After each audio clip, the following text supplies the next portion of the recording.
అనుమంతా చ అనుమోదనం అనుమననం కుర్వత్సు తత్క్రియాసు పరితోషః తత్కర్త అనుమంతా చ. ఉపద్రష్ట అనే దానికి భాష్యం అయిపోయింది. ఉపద్రష్ట తర్వాత ఉపద్రష్టానుమంతా చ. అనుమంతానికి చెప్తున్నాడు. అనుమంతానికి కూడా 3 రకాలుగా చెప్తున్నాడు. అనుమంతానికి కూడా 3 రకాలు చెప్తున్నాడు. అనుమంతా చ అనుమోదనం అనుమననం కుర్వత్సు తత్క్రియాసు పరితోషః తత్కర్త అనుమంతా చ. హనుమంత కాదు, అనుమంత. అనుమంత అంటే ఇక్కడ అనుమంత అంటే అనుమోదించువాడు, అనుమోదనం, అనుమోదించువాడు. అనుమోదనం అంటే ఏమిటి? అనుమోదనం అంటే ఏంటి? ఒప్పుకోవడం, ఆమోదించడం. ఆమోదించడం ఇక్కడ అనుమోదనం, ఒప్పుకోవడం. ఒప్పుకున్నవాడు. ఎవరైనా పని చేస్తూ ఉంటే ఆ పనుల చేత తృప్తిని పొందుతూ ఉంటారు కదా. తృప్తిని పొందుతూ ఉండడం చేత ఆ తృప్తిని పొందుతూ ఆ పని చేయించుండడం చేత ఆ పనులు ఎవడైతే ఒప్పుకుంటాడో, చెయ్యి అని ఒప్పుకుంటాడో, అనుమోదిస్తాడో, ఆమోదిస్తాడో వాడు అనుమంతాచ. ఎవరు? ఈ ఉపద్రష్టనే సాక్షి. ఎవడి క్రియలు వాడు చేసుకుంటే వాడిని సాక్షిగా చూస్తూ ఉంటాడు, అనుమంతాచ. అదే పాపమా పుణ్యమా అనేది వాడు అంతఃకరణ ధర్మం, వాడు ఆలోచించుకోవాలి. ఆ అంతఃకరణ ధర్మ పాపము పుణ్యము 2 కర్మల్ని సాక్షిగా చూస్తాడు, రెండింటినీ అనుమోదిస్తూ ఉంటాడు. అంతే. అతను మాత్రం ఇది పాపం ఇది చెయ్యకు, ఇది పుణ్యం ఇది చెయ్యి అని అతను చెప్పడు. రెండింటికి సాక్షిగానే ఉంటాడు. ఉపద్రష్టాచ అనుమంతాచ. అర్థమైందా? అనుమంతాచ ఒప్పుకున్నవాడు అని ఒకటి అర్థం. ఇక రెండోది అథవా అనుమంత కార్యకరణ ప్రవృత్తిషు స్వయం అప్రవృత్తః అపి ప్రవృత్త ఇవ తదనుకూలో విభావ్యతే తేన అనుమంత. ఇంకా రెండో అర్థం లేక కార్యకరణములు యందు అంటే దేహేంద్రియాదులు యందు తాను చేరకపోయినా ఉన్నవాడు. దేహేంద్రియాదులు యందు తాను చేరకపోయినా చేరినట్లు కనిపించేవాడు. దేహేంద్రియాదులు యందు తాను చేరకపోయినా చేరినట్లు వాడికి అనుకూలంగా తోచుచుండేవాడు అనుమంతాచ. అరే భగవంతుడి యొక్క అనుగ్రహం వల్ల ఈ కర్మలన్నీ చేస్తున్నావురా అంటాం కదా. వాడు చేరకపోయినా చేరుతున్నట్లు కనిపించేవాడు. అర్థమైందా? అన్నీ భగవంతుడి యొక్క అనుగ్రహం చేతనే చేస్తున్నాడు. వాడికి ఏంటో తెలియదు ఆ భగవంతుడి అనుగ్రహం అంటే ఏనాక. వాడు చేసే కర్మలన్నీ ఒప్పు కర్మలని అనుకుంటున్నాడు. వాడు నిజంగా చేరకుండా సాక్షిగా ఉన్నాడు. వాడు అన్ని కర్మలకి అనుగ్రహిస్తున్నాడు. కానీ వీడు చేసే కర్మలు దేవుడి యొక్క అనుగ్రహం చేత చేస్తున్నాడు. మంచి కర్మలు, బకెట్ కర్మలు, చెడు కర్మలు, అన్ని కర్మలు ఆయన అనుగ్రహం చేత జరుగుతున్నట్టు ఫీల్ అవుతుంటాడు కదా. అంతా బాబా గారి వల్ల జరుగుతుందిరా అంటారు కదా. ఈ రకంగా దేహేంద్రియాదులు యందు తాను చేరకపోయినా చేరినట్లు వాళ్ళకు అనుకూలంగా తోస్తూ ఉంటాడు కదా, దానిని కూడా అనుమంతాచ అని అంటారు. ఇక మూడో అర్థం ఇక్కడ దీని అర్థం ఏంటంటే ఆత్మ దేహేంద్రియాదులు ప్రారంభించి ఉన్న ఏ క్రియ అయినా తాను ప్రారంభించకుండా ఉన్నప్పటికీ ఆ దేహేంద్రియాదులు చేసే క్రియలు అవన్నీ దాని సన్నిధి అందే జరుగుతూ ఉంటాయి. కాబట్టి అది అనుకూలంగా జరిపిస్తున్నాడు లోపల సాక్షిగా ఉండి, లేకపోతే భగవంతుడు లోపల నడిపిస్తున్నాడు అన్నట్టుగా ఉంటాడు అనుమంతాచ. అంత సమీపంగా ఉంటాడు అని 2. ఇంకా మూడోది అథవా ప్రవృత్తాన్ స్వవ్యాపారేషు తత్సాక్షిభూతః కదాచితపి నా నివారయతి ఇది అనుమంత. అథవా లేక ప్రవృత్తాన్ స్వవ్యాపారేషు వాటి వ్యాపారములు యందు అంటే వాటి క్రియలు యందు చేస్తున్న వాటి క్రియలు యందు చేస్తున్న వాటిని సాక్షిగా చూస్తాడే కానీ ఎప్పుడూ ఆపడం అనేది ఉండదు. ఆ దేహేంద్రియాదులు వాటి వాటి వ్యాపారాలు చేస్తున్న వాటిని సాక్షిగా చూస్తుంటాడు. అందుకని ఎప్పుడూ ఆపడం అంటే ఉండదు. అందువల్ల హనుమంతాచ అనే మూడార్థం. అథవా ప్రవృత్తాన్ స్వవ్యాపారేషు, ప్రవృత్తి వాటి వాటి వ్యాపారాల్లో ప్రవృత్తి అవుతున్న దేహేంద్రియాన్ని తత్ సాక్షిభూత, దాని సాక్షిభూతంగా ఉంటాడు. కదాచిత్ తప్పు ఎప్పుడు కూడా నా నివారయతి, నివారించడు, వద్దు అని అండవు, సాక్షిగా చూస్తూ ఉంటాడు. అనుభవించు అంటాడు, సాక్షిగా చూస్తూ ఉంటాడు. అందువల్ల హనుమంతాచ, హనుమంత అని చెప్పబడింది.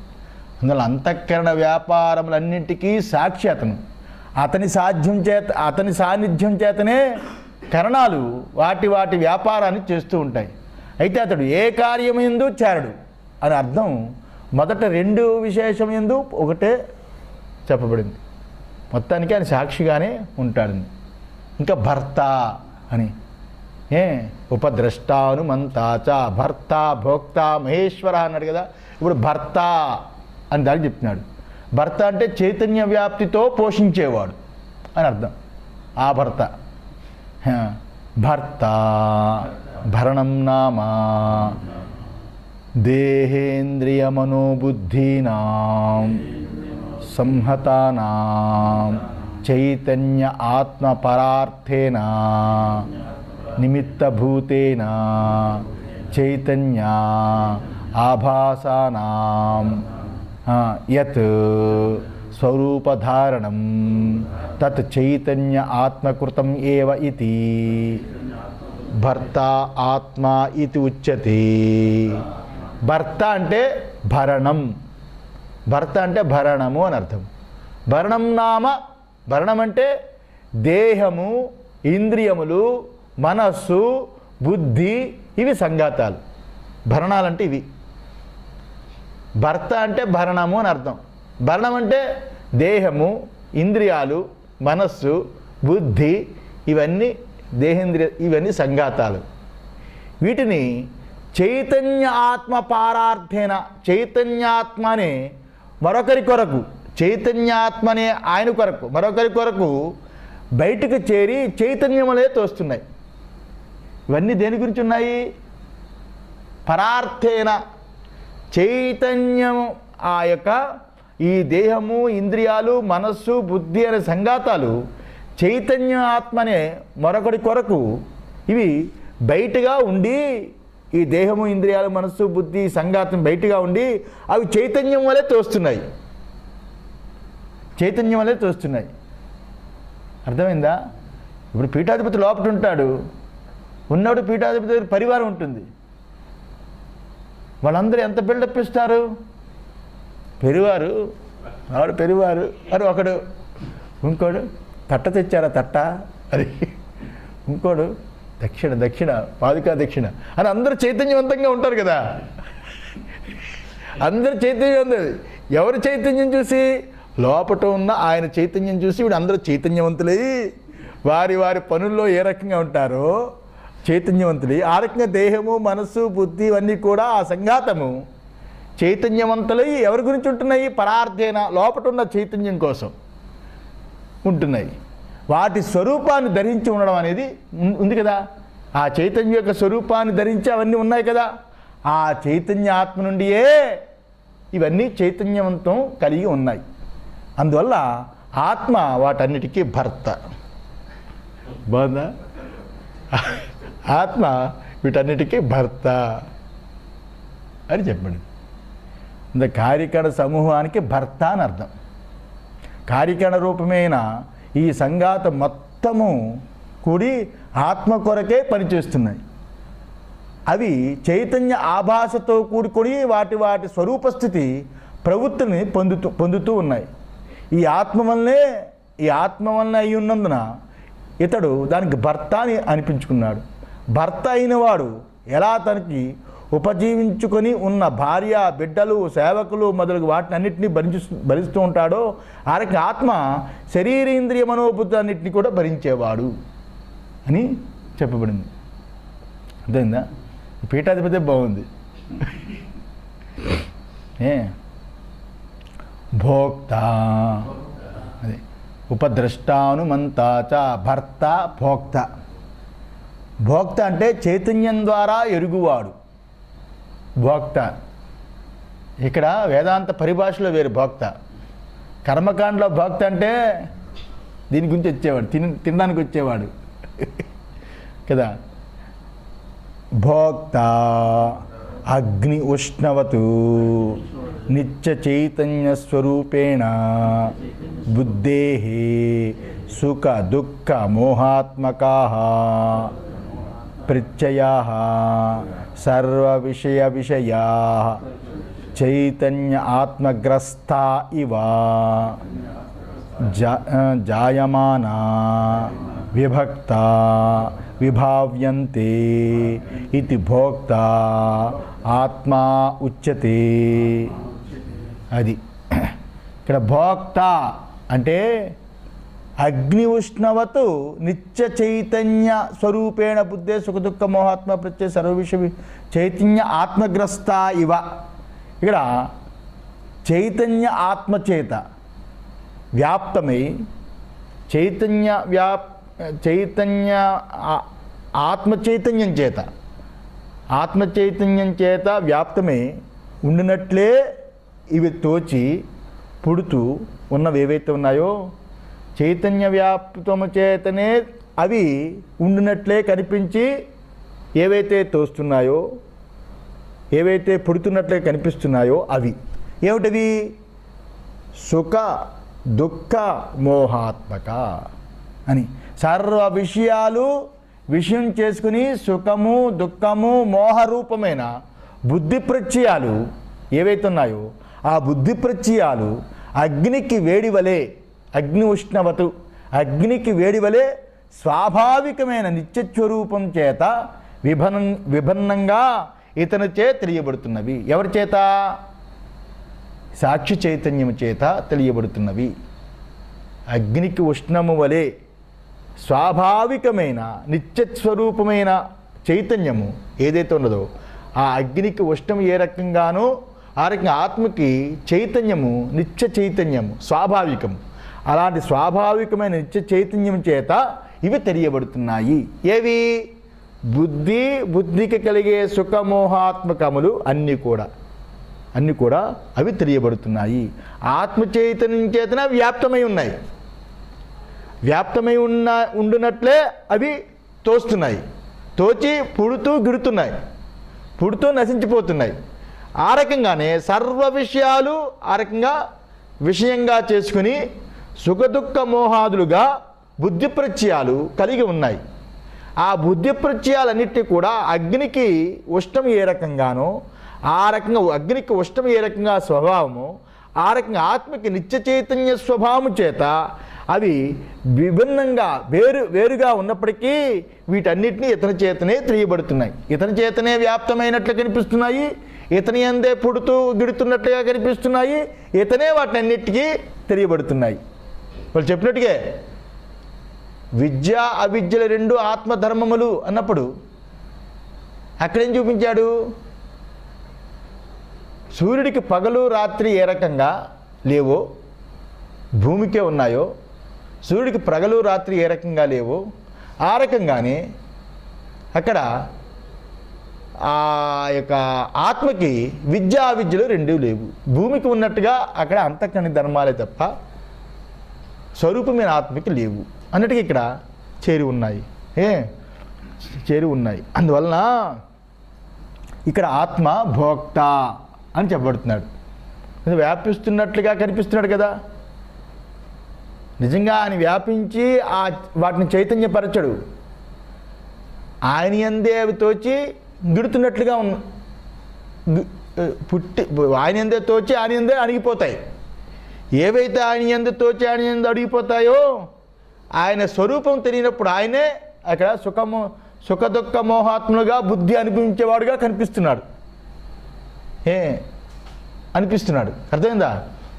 ఆయన్ని విచారించినప్పుడు జాగ్రత్తగా ఆలోచిస్తే ఇంకా ఆ యొక్క విషయం ఇచ్చేసినప్పుడు ఆయనే ఆత్మ చైతన్యం చేత ఆ బుద్ధి వృత్తులు ఏవైతే సుఖము దుఃఖము మోహం అనే వృత్తుల్ని వ్యాపించేటట్లుగా ఆ చైతన్యం చేత వ్యాపించినట్లుగా అవి మళ్ళా కలిగి ఆయన మీదే ఆయన చైతన్యంలోనే అణిగిపోతున్నట్లుగా, ఆయనే వీటన్నిటిని తెలుసుకున్నట్టుగా కనిపిస్తున్నాడు.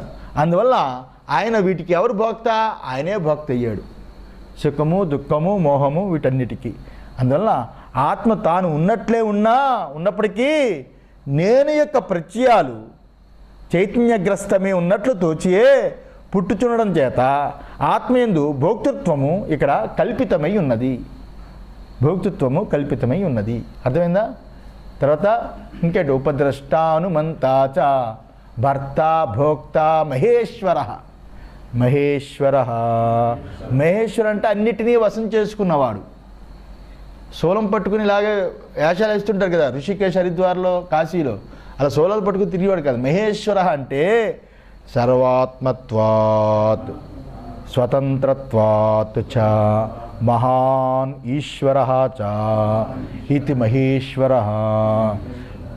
సర్వాత్మత్వాత్, సర్వానికి ఆత్మీయ ఉండడం వలన, సర్వాత్మత్వాత్ సర్వానికి ఆత్మీయ ఉండడం చేత, స్వతంత్రత్వాత్ సర్వానికి ఆత్మీయ ఉండడం చేత, స్వతంత్రుడై ఉండడం చేత, ఆ నిస్వంతంత్రుడు కాదు, స్వతంత్రుడై ఉండడం చేత, మహాన్ గొప్పవాడవడం చేత, ఈశ్వర శాసించేవాడవడం చేత మహేశ్వర మహేశ్వరుడు అనిపించుకున్నాడు అని మహేశ్వరుడు చెప్పాడు. తర్వాత ఉపద్రష్టానుమంతాచ భర్త భోక్త మహేశ్వర పరమాత్మేతి. పరమాత్మా దేహాదీనాం బుద్ధ్యంతానాం ప్రత్యేగాత్మత్వేన కల్పితానాం అవిద్యయా పరమ ఉపద్రష్టృత్వాదిలక్షణ ఆత్మా ఇది పరమాత్మ. పరమాత్మ అంటే ఇక్కడ కల్పితానాం అని ముందు తీసుకోవాలి. కల్పితానం అంటే తప్పు తెలివి చేత, అంతే కదా.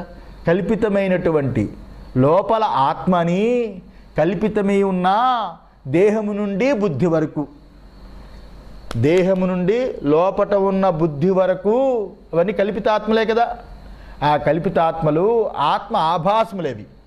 దానికన్నా లోపట ఉన్న ఉపద్రష్ట రూపముగా ఉన్న ఆత్మ ఎవడైతే ఉన్నాడో ఆ గొప్పవాడే, అతడే పరమాత్మ. పరం ఆత్మ. వీటన్నిటికీ పరం, వేరుగా గొప్పగా ఉన్నవాడు ఆత్మ. ఇవన్నీ ఒకదానికొకటి విచారిస్తే ఈ ఆత్మలన్నీ కూలిపోతాయి. వీటన్నిటికీ ఉపద్రష్టగా ఎవడైతే ఉన్నాడో వాడే పరమాత్మ. పరమాత్మ ఆడే గొప్పదైన ఆత్మ పరమాత్మ. దేహాది బుద్ధ్యాంతం వరకు అవిద్యాకల్పితమైన ఆత్మలతో పోలిస్తే అన్నిటికంటా గొప్పదైన ఈ ఆత్మ పరమాత్మ అని అర్థం. అందువల్ల అవివేకులకి దేహాదులే ఆత్మయి ఉన్నది. ఇక్కడ విచారించడం ఏంటంటే అవివేకులకి దేహాదులే ఆత్మయి ఉన్నది. కొంత వివేకం ఉన్నవారికి, అవివేకులకైతే దేహమే ఆత్మ అంటారు. చార్వాకులు, నాస్తికులు వీళ్ళందరూ. కొంచెం వివేకం ఉందనుకోండి, ఇలాంటి బుద్ధిమంతులు ఎవరైనా ఉన్నారనుకోండి, జీవుడే ఆత్మ అంటారు. జీవుడే ఆత్మ అంటారు. అయితే జీవుడెవరు అని అడిగితే 19 ముఖాలతో కూడుకున్నవాడు అని అంటారు. ఏమిటి 19 ముఖాలు? 10 ఇంద్రియాలు, అంతఃకరణ ఎన్నయ్యాయి? 14. 5 భూతములు. 5 భూతములైనా శబ్దస్పర్శ రూపరసగంధాదులు. 5 ప్రాణాలు, పంచ ప్రాణాలు. 10 ఇంద్రియాలు, కర్మేంద్రియాలు, జ్ఞానేంద్రియాలు, అంతఃకరణ, పంచ ప్రాణాలు ఏవైతే ఉన్నాయో 19 ముఖాలు కలవాడు అని. ఏమండి, ముఖాలు లేకపోతే జీవుడు కదలలేడండి. ఈ ముఖాలతో కూడుకుని శరీరం ఉంటేనే జీవుడు ఉంటాడు అంటాం, అంతే కదా. కదా, కాలో చెయ్యో పడిపోయింది అనుకోండి, ఎందుకండి ఆ లోపల జీవుడు వీడిపోతే బాగున్ను అని అంటే అర్థం ఏంటి? 19 ముఖాలతో కళకళలాడుతూ ఉంటే ఆ జీవుడు లోపల ఉంటాడండి, లేకపోతే జీవుడు కదలలేడండి అంటారు కదా. అందువల్ల ప్రాణమును ధరించిన వాడు జీవుడు కాదు. ఇక్కడ ప్రాణాన్ని ధరించిన వాడు జీవుడు కాదు. అది బాగా ఇంపార్టెంట్. ప్రాణాన్ని ధరించేవాడు జీవుడు కాదు. ప్రాణాన్ని ధరించిన వాడు జీవుడు కాదు. ఇక్కడ జీవుడంటే ఇంద్రియముల ద్వారా బాహ్య జగత్తు యొక్క వ్యవహారం చేసేవాడు జీవుడు. ఇంద్రియాల ద్వారా బాహ్యము జగత్తులో అక్కడ ఆ వ్యవహారాలు ఎవడైతే ఇంద్రియాలను పెట్టుకుని అంతఃకరణ జ్ఞానేంద్రియాలను పెట్టుకుని బాహ్య జగత్తులో వ్యవహారం చేసేవాడు ఎవడైతే ఉంటాడో వాడు జీవుడు. శరీరాన్ని ధరించి ఉండడం చేత అతడికి శారీరుడు అని పేరు. ప్రాణాన్ని ధరించేవాడు ప్రాణుడు అని పేరు. ప్రాణాన్ని ధరించేవాడు ప్రాణుడు అని పేరు. జీవుడంటే ఇంద్రియాల ద్వారా బాహ్య జగత్తుని వ్యవహారం చేసేవాడు. శరీరాన్ని ధరించి ఉండడం చేత ఆ జీవుడికి ఇంకొక పేరేంటి? శారీరుడని పేరు. శారీరుడని పేరు. పరమాత్మ ఈ జీవునికి కూడా ఆత్మయ్య ఉన్నాడు. పరమాత్మ ఈ జీవుడికి కూడా ఆత్మయ్య ఉన్నాడు. దేహాది ఆత్మలు ఏవైతే ఉన్నాయి, దేహాది ఆత్మలు ఆత్మల వలె అవిద్య వలన కల్పితములై ఉన్నాయి. అది ఇక్కడ చెప్పింది. కల్పితానాం, అవిద్య వల్ల కల్పితమై ఉన్నాయి. వాళ్ళు వాటి యొక్క నిజమైన స్వరూపం ఆత్మ కాదు. అవి ఉత్తుత్త ఆత్మలు. ఒకదానికొకటి గొప్ప అనుకుంటుంది కదా. ఒకదానికొకటి కిరణ కంట గొప్ప కృష్ణ, కృష్ణ కంట గొప్ప కామేశ్వరం, కామేశ్వరం కంట గొప్ప ఇంకోటి, ఇలా వీడి గొప్ప అనుకోడు. అసలైన గొప్పవాడు పీటర్ కదా. ఈ రకంగా అందులో వీరు నిజమైన ఆత్మలు కారు. అందులో వారిని పోలిస్తే ఇతడు వ్యతిరిక్తుడు. వీటికి కూడా పరమార్థమైన ఆత్మగా ఉండు, పరమార్థముగా ఉండే ఆత్మ ఎవరు? పరమాత్మయే. అందువల్ల అర్థమైందా? ఇవన్నీ అవిద్యా కల్పితములు ఈ ఆత్మలు. అది చెప్పడానికి ఇక్కడ మళ్ళా మంచి భాషను చెప్తున్నాడు. సోంతః పరమాత్మా ఇతి అనేన శబ్దేన చ అపి ఉక్తః కథితః శృతో. అందువలన పరమాత్మ అని పేరు చేత శృతి యందు చెప్పబడి ఉన్నవాడు. సో అంత పరమాత్మ ఇది అనేన శబ్దేన చాపి ఉక్తః కథితః శృతౌ. పరమాత్మ అని పేరు చేత శృతి యందు చెప్పబడి ఉన్నవాడు, పిలువబడుతున్నవాడు అని అర్థం ఇక్కడ. అందువల్ల చెప్పబడుతున్నాడు శృతి యందు. వీటన్నిటికీ ఆత్మ పరమాత్మ, ఈ అన్ని ఆత్మలకి ఆయనే పరమాత్మ అని. దేహాత్మవాదులు దేహమాత్మ అనుకుంటున్నారు. ఆ ఆత్మ కంట పరుడేది ఇంకోడెవడు? ఇంద్రియాలే ఆత్మ అనుకుంటున్నాడు. ఆ ఆత్మ కంట పరమైనది ఇంకోడెవడు? మనస్సే ఆత్మ అనుకుంటున్నాడు. ఆ ఆత్మ కంట పరమైనది ఇంకోడెవరు? బుద్ధే ఆత్మ అనుకుంటున్నారు బౌద్ధులు. అందువల్ల విజ్ఞానం అంటారు కదా. ఆత్మ కంట పరుడెవరు? పరమాత్మయే. ఇవన్నీ ఉత్పత్తి ఆత్మలు, ఇవన్నీ కల్పనలు. పరమాత్మయే. సో అంతః పరమాత్మ అని శృతి చెప్తుంది. ప అసౌ. అతను ఎక్కడున్నాడు? ఆ పరమాత్మ ఎక్కడున్నాడు? బాగుంది. ఆ పరమాత్మ అయితే ఎక్కడుంటాడు అంటే అస్మిన్ దేహే పురుషః పర అవ్యక్తాత్. అతను ఎక్కడున్నాడు? అస్మిన్ దేహే. అస్మిన్ ఈ దేహమందు, ఈ దేహంలో పరమపురుషుడుగా ఉన్నాడు. ఆ పరమాత్మ ఈ అస్మిన్ దేహే పురుషః పరః పరమపురుషుడిగా ఉన్నాడు. పురుషుడి కంటే పరుడని కాదు ఇక్కడ, పరమపురుషుడిగా ఉన్నాడు. అవ్యక్తాత్, అవ్యక్తము కంటే పరమపురుషుడిగా ఉన్నాడు. జీవుడు అపరపురుషుడు, పరమాత్మ పరమపురుషుడు. అర్థమైందా? అపరపురుషుడు ఏదైతే ఉందో అపరమంతా అది మిథ్య. పరపురుషుడు ఏదైతే ఉందో పరావిద్యతో ప్రకాశించబడే పరమాత్మ ఏదైతే ఉందో అది సత్యం. అది ఏకమేవా అద్వితీయం. దాన్నే 15 గీతలో 15:17లో ఉత్తమ పురుషస్త్వన్యః పరమాత్మేత్యుజాహృతః. అతడు ఆ పురుషుడు పరమాత్మ అని చెప్పి ఉత్తమ పురుషుడు ఎవడైతే ఉన్నాడో ఆ ఉత్తమ పురుషుడు దానికంటా వేరు.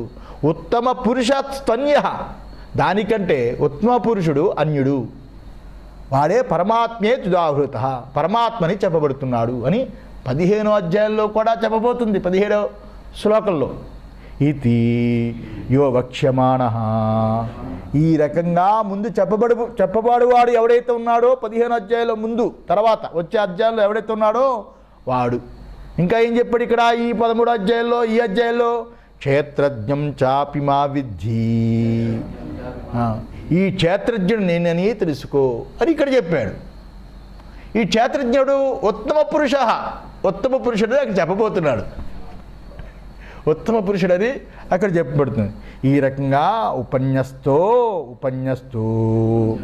వ్యాఖ్యాయ ఉపసంహృత చ, ఈ రకంగా క్షేత్రజ్ఞం చాపి మా విద్య అని ఉపక్రమం ఉంది. ఈ రకంగా 13 అధ్యాయులు ఇక్కడ చెప్పి వ్యాఖ్య ఉపసంహృత, అక్కడ ఉత్తమ పురుషస్తన్య పరమాత్మేచు అర్థం అక్కడ ముగించబోతున్నాడు, ఉపసంహారం చేయబోతున్నాడు కదా అని అర్థం. అందులో జీవాత్మ కూడా ఈ దేహమందే ఉంటాడు, పరమాత్మ కూడా ఈ దేహమందే ఉంటాడు. అయితే జీవాత్మ దేహమందు అభిమానపూర్వకంగా ఉంటాడు. ఈ దేహమందు జీవాత్మ అభిమానపూర్వకంగా ఉంటాడు. దేహమే తానని ఒక్కొక్కసారి, దేహము తానని ఒక్కొక్కసారి తీసుకుంటూ ఉంటాడు కదా. మళ్ళా ఇంద్రియమే తానని ఒక్కొక్కసారి తీసుకుంటుంటాడు. మనసే తానని ఇంకొకసారి తీసుకుంటుంటాడు. బుద్ధే తనకి మడికి నిలకడలేనివాడు కదా. అందువల్ల ఇతడు ఎలాంటి వాడంటే, ఇతడు ఇంటిలో ఉన్నవాడు, ఇంటిలో ఉన్నాను అంటాడు, ఊరిలో ఉన్నాను అంటాడు. ఈ విధంగా వ్యవహారం చేస్తాడు. ఒక దగ్గర ఉండడు, స్థిరమైన వాడు కాదు.